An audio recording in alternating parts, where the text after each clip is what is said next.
মেদিনীপুর বিধানসভা কেন্দ্রের গুড়গুড়িপাল থানার অন্তর্গত কঙ্কাবতী পঞ্চায়েতের লোহাটিকড়ি প্রাথমিক বিদ্যালয় বুথে দেখা যাচ্ছে ভোটারদের হাতে তৃণমূল কর্মীর তরফ থেকে তুলে দেওয়া হচ্ছে প্যাকেট ভর্তি চানাচুর আর মুড়ি। অভিযোগ উঠেছে ভোটারদের প্রভাবিত করতে এমন উপহার দেওয়া হচ্ছে। সংবাদ মাধ্যমের সামনে অভিযোগ অস্বীকার করেনি তৃণমূল কর্মীরাও। তৃণমূল কর্মী মেঘনাথ নায়েক জানান, সকাল থেকে ভোটারদের এই চানাচুর মুড়ি বিতরণ চলছে। তিনি বলেন, এটা শুধুমাত্র তাদের বুথের ভোটারদের মধ্যে ছোট একটি উপহার হিসেবে দেওয়া হচ্ছে। তবে বিরোধী দলের পক্ষ থেকে এই ঘটনাকে নির্বাচনী আচরণবিধি লঙ্ঘনের অভিযোগ তুলে প্রতিবাদ জানানো হয়েছে। Bureau report, news prime Times.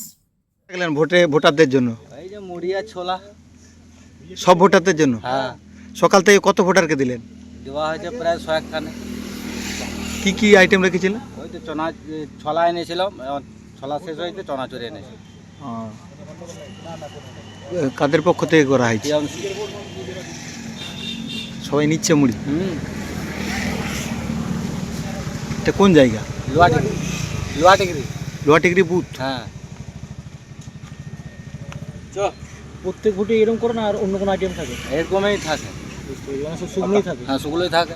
খাওয়া দাওয়া এমনি আজকে রাত্রে হবে? না, কালকে না হয়নি। বৃষ্টি হয়নি? না, আজকে আমাদের রাত্রে হবে না? না, পরে হবে নাকি? পরে অনেক জায়গাতে গতকাল রাতে হ্যাঁ, হচ্ছে আপনারা ওইটা করেন না।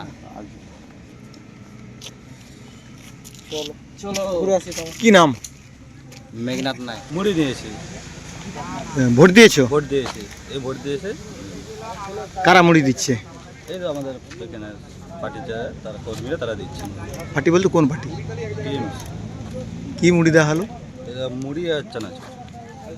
ভোট দেওয়া গেছে তোমার? ভোট দেওয়া হয়ে গেছে। আঙুলটা দেখি। মানে ভোট দিয়ে ফেরার পর দেওয়া হচ্ছে? এরকম করে আঙুলটা দেখাও, এরকম রাখো। তো তোমাদের কোন কোন কোন বুথ এটা? লোয়া ডিগ্রি বোধ, গুড়গুড়িপাল। না লোয়া ডিগ্রি, গুড়ি পাল না, লোয়া ডিগ্রি। তোমার নাম কি? অনেক সংসদের নাই।